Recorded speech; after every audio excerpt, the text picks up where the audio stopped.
Bismillahirrahmanirrahim. Assalamualaikum warahmatullahi wabarakatuh.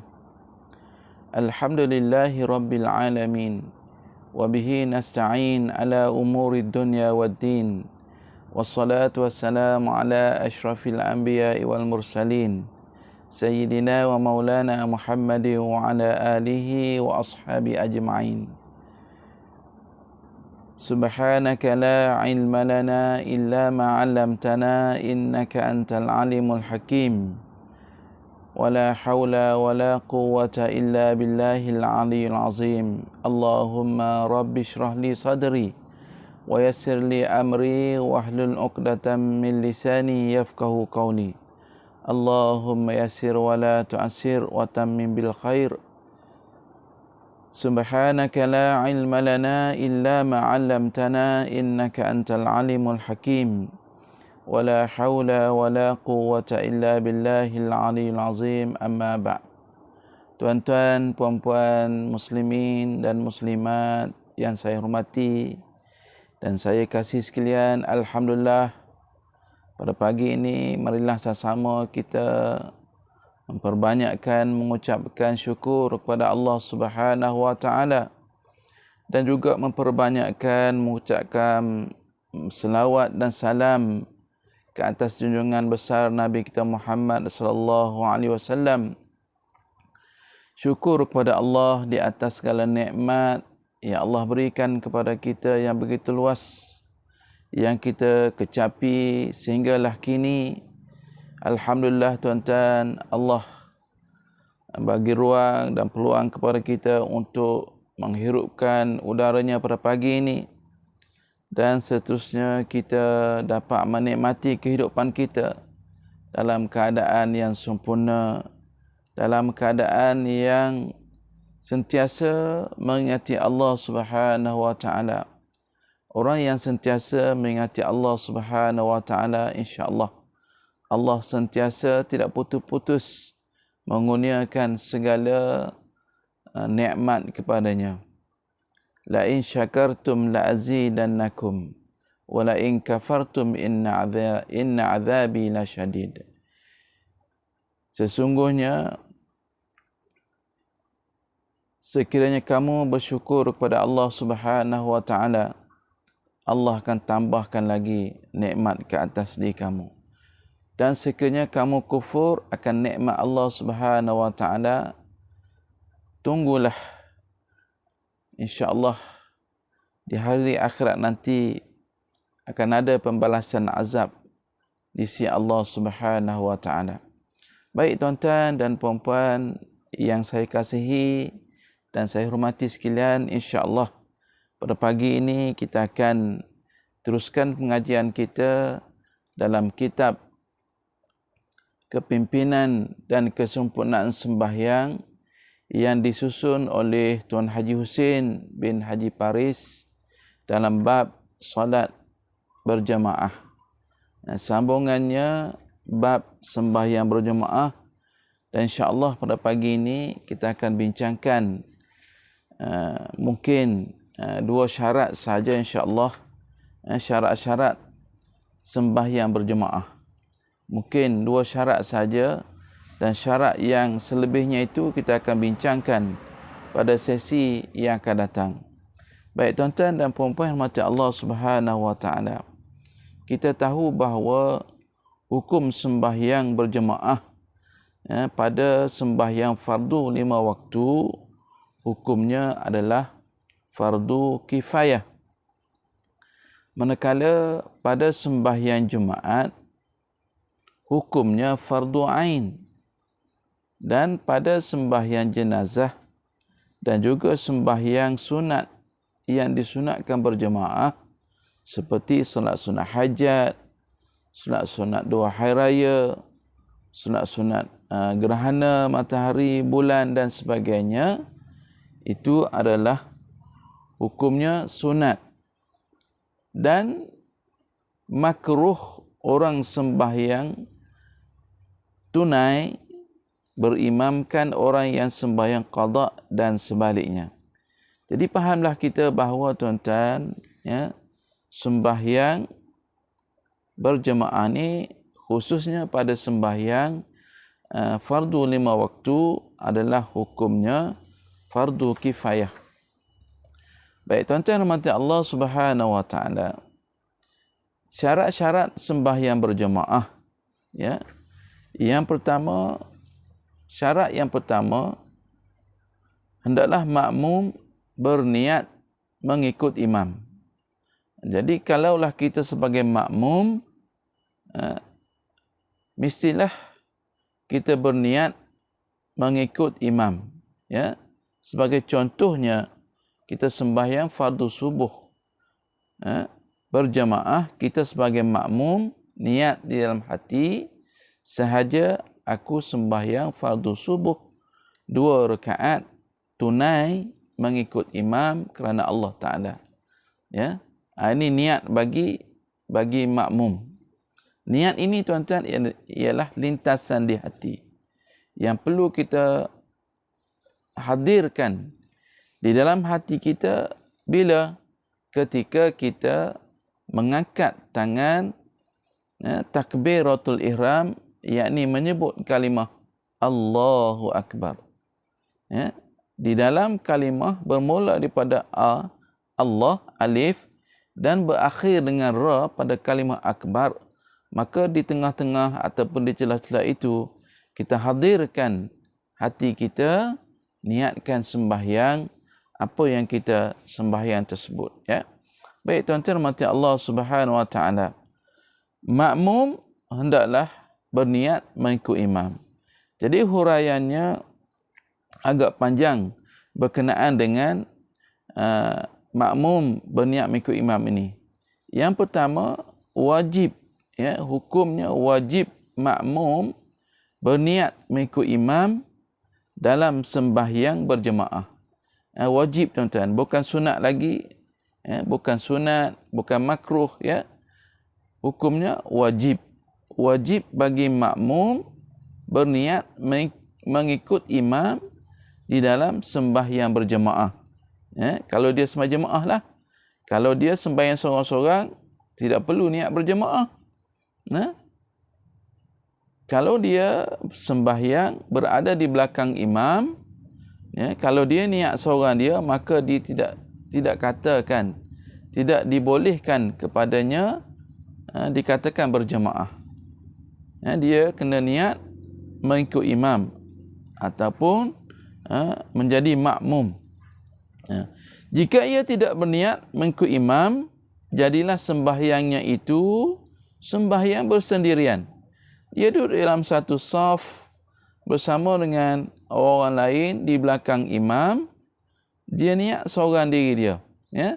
Sahaja aku sembahyang fardu subuh 2 rakaat tunai kerana Allah Ta'ala. Sedangkan dia berada di belakang imam, maka dia tidak boleh dikatakan sembahyang berjemaah. Maka dia adalah sembahyangnya sembahyang bersendirian. Rugilah tuan-tuan.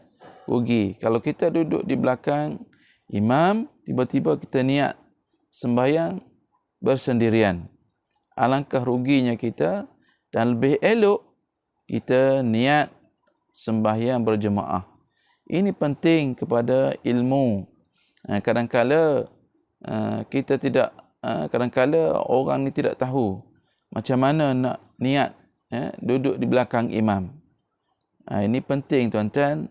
Sebab tu ilmu ini perlu wajib kita belajar, dan setelah kita mengetahui, kita perlu sampaikan ilmu kepada orang lain. Ya. Sampaikan ilmu walaupun satu ayat. Nabi sebutkan, sampaikan ilmu walaupun satu ayat. Lebih-lebih lagi ilmu yang berkaitan dengan amal ibadah kita. Ya. Ilmu tentang sembahyang, ilmu tentang rukun-rukun Islam, ibadah khususiyah yang diwajibkan kepada kita. Baik tuan-tuan dan puan-puan yang dirahmati Allah Subhanahu wa taala. Yang keduanya, huraian berkenaan dengan makmum berniat mengikut imam ini, tetapi jika ia mengikut imam, ya, makmum tadi duduk di belakang imam di dalam satu saf dengan tidak berniat sebagai makmum, atau ia syak, adakah ia telah berniat ataupun tidak. Ini satu keadaan lagi. Dia duduk di belakang imam, tiba-tiba dia syak. Ya, adakah dia berniat ataupun tidak lagi. Maka sembahyang orang ni batal. Ya, sembahyangnya batal. Yang ketiga, di dalam sembahyang Jumaat, sembahyang Jumaat tadi kita tahu bahawa ianya perlu dilakukan secara berjemaah. Ya, tidak boleh dilakukan secara berseorangan. Bagi pandangan mazhab Syafi'i, ya, syarat sah Jumaat itu ialah 40 orang. Ya, 40 orang. Jadi pandangan mazhab lain berbeza. Jadi tuan-tuan rahmati Allah Subhanahu wa taala, dalam suasana pandemik COVID-19 ini, rata-rata kita dapati masjid dan surau menghadkan bilangan hadir sembahyang Jumaat. Ya. Pada satu ketika dahulu, mereka jabatan orang yang bertanggungjawab ini, pihak berkuasa, telah mengeluarkan SOP berkenaan dengan kehadiran sembahyang Jumaat. Hanya dibenarkan 12 orang sahaja. 12 orang sahaja ni tuan-tuan, ni pandangan mazhab lain. Boleh diambil, tidak jadi masalah, ya. Dalam suasana yang dikatakan darurat itu, ya, boleh mengambil pandangan mazhab-mazhab lain untuk diamalkan, dibenarkan. Baik tuan-tuan rahmati Allah Subhanahu wa taala. Di dalam sembahyang Jumaat, ya, diwajibkan berniat mengikut imam. Pada sembahyang Jumaat tuan-tuan, makmum tadi, ya, mestilah berniat mengikut imam. Ya. Jika ia berniat, jika tidak berniat mengikut imam, ya, dia hadir duduk di belakang imam, kemudian dia tidak berniat mengikut imam, tidak sah sembahyangnya. Ya, tidak sah sembahyang Jumaatnya itu. Ini bagi orang yang pandai lah, ya, bagi orang yang pandai. Bagi orang yang baru belajar, ya, ataupun bagi orang yang baru memeluk Islam, ya, dia hadir, itu tidak jadi masalah kepada dia. Ya, ini dalam bab yang lain. Ini bagi kita orang yang orang yang pandai tuan-tuan, ya, orang yang ada ilmu, tiba-tiba dia masuk duduk di dalam saf, dia tidak niat, ya, tidak berniat mengikut imam, maka sembahyang Jumaatnya itu tidak sah. Yang keempat, jika ia berniat mengikut imam ketika tengah sembahyang Jumaat, kerana baru teringat, masuk-masuk, ya, dia angkat takbir saja, Allahu Akbar, dia tidak hadirkan hati dia untuk sembahyang Jumaat. Ya, dia ingat ke mana? Wallahu alam, dia ingat macam-macam lah, ya. Kemudian dia ingat di tengah-tengah sembahyang dia, mungkin pada tengah-tengah baca Fatihah tadi, dia ingat, oh, dia tidak niat lagi, ya. Kemudian dia pun niatkan, ya. Kemudian dia niatkan, niat, ya, sahaja aku sembahyang fardu Jumaat mengikut imam kerana Allah Ta'ala. Dia ingat, dia niatkan, sah sembahyangnya, ya. Tetapi makruh hukumnya. Sembahyangnya sah, tetapi hukum makruh. Ia tidak dapat pahala berjemaah. Sembahyangnya sah, tetapi hukumnya makruh dan dia tidak dapat pahala berjemaah. Ya.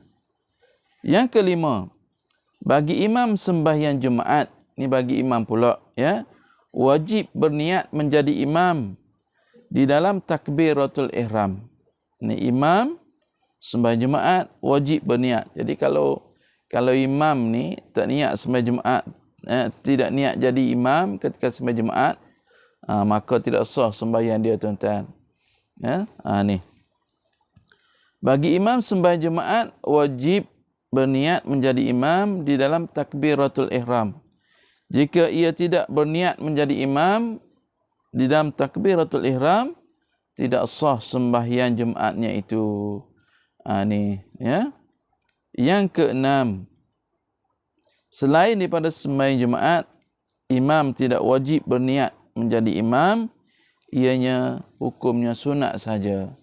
Di dalam sembahyang yang lain, kalau imam tidak niat, ya, tidak niat imam pada solatnya, maka tidak menjadi masalah.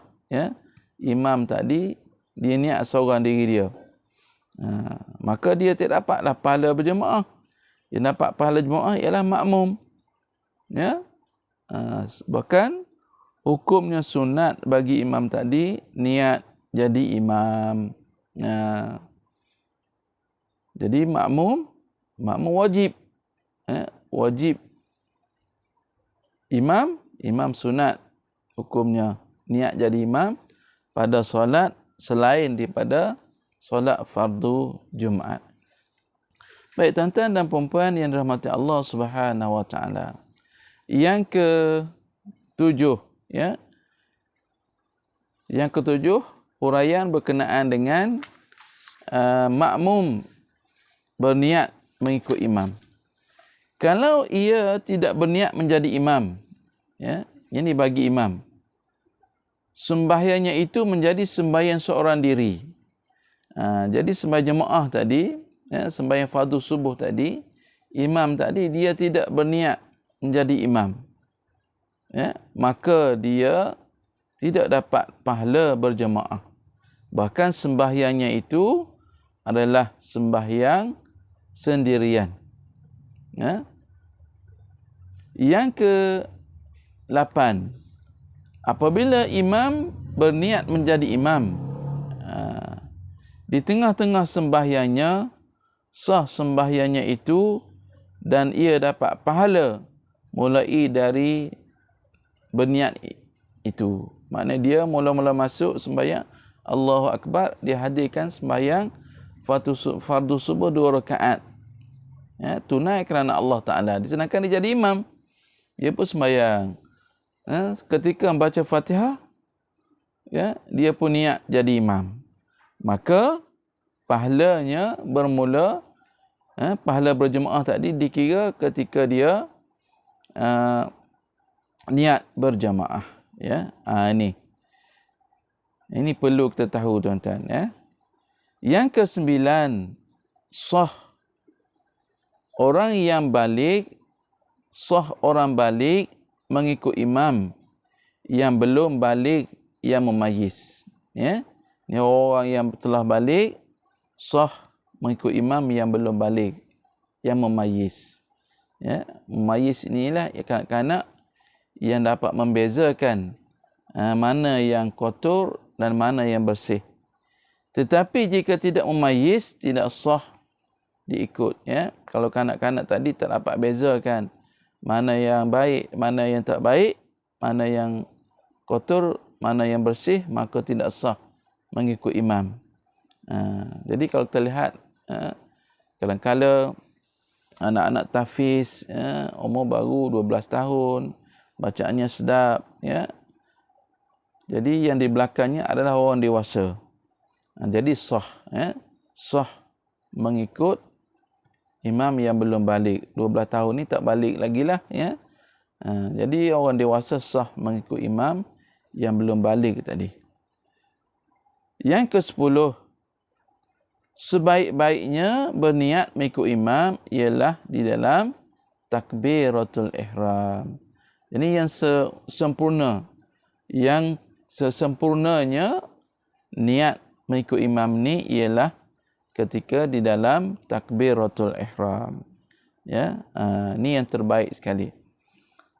Syarat yang kedua, ya, syarat solat berjemaah yang kedua, hendaklah makmum mengikut apa-apa perbuatan imam. Jadi makmum ni tuan-tuan, dia berada di belakang imam, dia kena ikut apa sahaja perbuatan imam. Yang pertama, huraiannya, makmum wajib mengikut apa-apa perbuatan imam. Ya. Wajib, ya, bukan sunat, bukan harus, ya. Wajib makmum mengikut apa-apa perbuatan imam, tidak mendahului imam walau sedikit pun, dan tidak boleh mendahului perbuatan imam. Ya. Saya kata sebagai contohnya, imam mengangkat tangan, mengucapkan takbiratul ihram, Allahu Akbar. Selepas Allahu Akbar, ya, baca Fatihah. Makmum tidak boleh mendahului imam menyebut Bismillahirrahmanirrahim. Tidak boleh, ya. Kalau mendahului imam, maka batal sembahyang dia. Ya, tidak boleh. Maknanya imam kena bagi imam baca dulu, barulah makmum baca. Ya. Ni wajib mengikut apa-apa perbuatan imam, tidak boleh mendahului imam walau sedikit pun. Jika imam telah selesai mengangkat takbiratul ihram, barulah makmum mengangkat takbiratul ihram. Makna kena bagi imam dulu. Setelah imam selesai, barulah makmum tadi boleh mengangkat takbiratul ihram. Tidak boleh serentak, tuan-tuan. Sama-sama tak boleh. Dia angkat dulu imam, belum habis lagi dia dah selesai dah. Allahu Akbar imam, makmum dah selesai dah. Ini tidak boleh, tuan-tuan. Kena imam selesai dahulu, barulah makmum mengikuti kemudiannya. Jika imam rokok, barulah makmum mengikut rokok. Demikianlah perbuatan-perbuatan yang lain seterusnya. Tidak mendahului apa-apa perbuatan imam dan tidak melakukan sesuatu yang lain daripada perbuatan imam. Tidak boleh, ya. Tidak boleh nak buat perbuatan lain daripada perbuatan imam. Yang kedua, jika makmum hendak mendahului perbuatan imam dengan dua rukun fi'li, batal sembahyang dia. Jika makmum mendahului perbuatan imam dengan dua rukun fi'li, batal sembahyang makmum itu. Apa rukun fi'li, tuan-tuan? Ya. Rukun fi'li ni apa dia? Rukun yang dilakukan oleh anggota, ataupun rukun perbuatan yang dilakukan oleh fizikal, ya, yakni qiyam, rokok, iktidal, sujud, duduk antara dua sujud, dan duduk tahiyat akhir. Yang ni ialah rukun fi'li. Sembahyang ni kan dia ada 3 bahagian, ya, rukun. Yang pertama dia panggil rukun qalbi. Yang kedua rukun fi'li. Yang ketiga rukun qauli. Qalbi ni ialah rukun yang dihadirkan oleh hati. Niat sebagai contoh, ya, niat. Yang kedua tertib. Ya. Rukun qauli ialah rukun sembahyang yang disebutkan oleh lisan kita. Ya, seperti mana kita membaca Fatihah, ya, selawat ke atas Nabi. Ini dikatakan rukun qauli. Manakala rukun fi'li yang ketiganya ialah rukun yang dilakukan ataupun dibuat oleh anggota badan kita. Ya, seperti mana qiyam, ya, qiyam, berdiri tegak. Yang kedua rokok, yang ketiga iktidal, sujud, duduk antara dua sujud. Ya, kemudian duduk tahiyat. Ini dikatakan rukun fi'li, rukun yang dilakukan oleh anggota badan kita. Jika makmum mendahului perbuatan imam dengan dua rukun fi'li, batal sembahyang dia. Ya, dia dulu rokok, dia dulu sujud. Ya, batal sembahyang makmum itu. Ya, batal sembahyang, tidak dikira sembahyangnya. Baik tuan-tuan dan puan-puan yang dirahmati Allah Subhanahu wa taala, inilah huraian berkenaan dengan syarat-syarat sembahyang berjemaah. Yang pertama, hendaklah makmum berniat mengikut imam, wajib makmum berniat mengikut imam ketika solat berjamaah. Yang kedua, hendaklah makmum mengikut apa-apa perbuatan imam. Ya, wajib juga bagi makmum mengikut apa-apa perbuatan imam dan tidak mendahului daripada imam. Ya, tidak mendahului daripada imam. Jadi sekiranya dia mendahului daripada imam, maka sembahyangnya itu batal. Baik tuan-tuan dan puan-puan rahmat Allah Subhanahu wa taala, insya-Allah pada sesi ini kita akan hurai dua syarat saja, dan pada sesi kuliah yang akan datang insya-Allah kita akan hurai lagi berkenaan dengan syarat-syarat sembahyang berjamaah. Yang ketiga, yakni tempat makmum mestilah di bahagian belakang imam. Syarat keempat, imam dan makmum berkumpul di dalam satu tempat. Dan yang kelima, makmum mengetahui apa-apa pergerakan imam.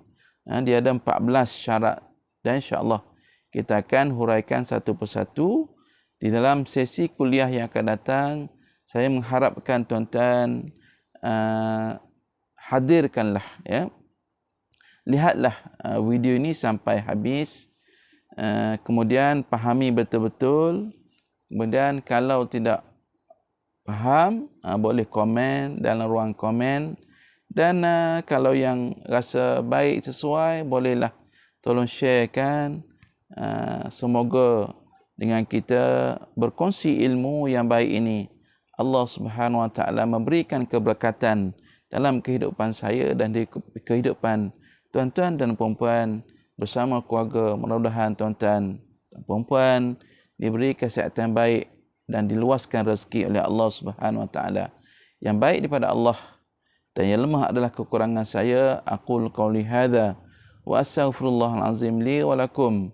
Wassalamualaikum warahmatullahi wabarakatuh.